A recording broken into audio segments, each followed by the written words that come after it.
Chef साहब अज इन्ने winner बुला लेने ते हुण की ऐलान करन लगे हो?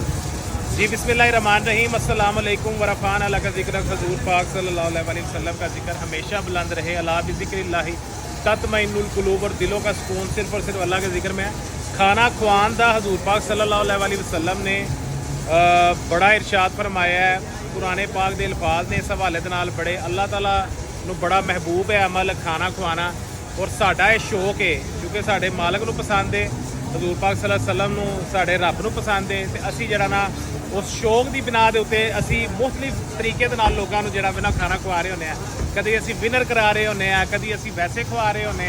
यानी इत्थे अलहमदुलिल्लाह स्वाद ते जिन्हें आना है ना उन्हें बगैर खाना खाया नहीं जाना है, भावें पैसों का खाए भावें बगैर पैसों के खाए। अल्हम्दुलिल्लाह सिर्फ और सिर्फ अल्लाह ताला की तौफीक दे नाल है।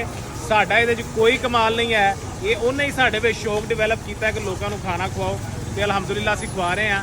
तो स्वाद के जी जोड़े विनर सन मेरी पिछली वीडियो के जिद मैं पूछा सी मोटरवे से असीं किहड़ी जगह ते खाना दे रहे हैं, वो भी सारे विनर आ जा रहे हैं। प्लस कल जी मैं वीडियो बनाई सी जिथे मैं खलोता सा, मैं पूछा सी मैं किहड़ी जगह ते खलोता वां, ਉਹਦੇ ਤੇ भी जिन्ने बंदियां ने कमेंट किया, भावें उन्होंने सही कमेंट किया भावें उन्होंने गलत कमेंट किया, वो सारे बंदे अज आ जाओ खाना असीं खुआ रहे हैं, बेहतरीन खाना खुआ रहे हैं, तुहाडे खाने का इंतजाम किया है।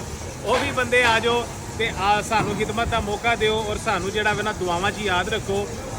टाइम अज 7 बजे तक सी, 5 बज गए ने, लेकिन टाइम मैं एक्सटेंड कर दिता है। तुसीं 8, 9, 10 बजे तक भी आ सकते हो। आ जाओ, तुहाडे लई खाना बेहतरीन तैयार किया है, और खाना खाओ और सानू दुआवां 'च याद रखो। बहुत शुक्रिया, थैंक यू।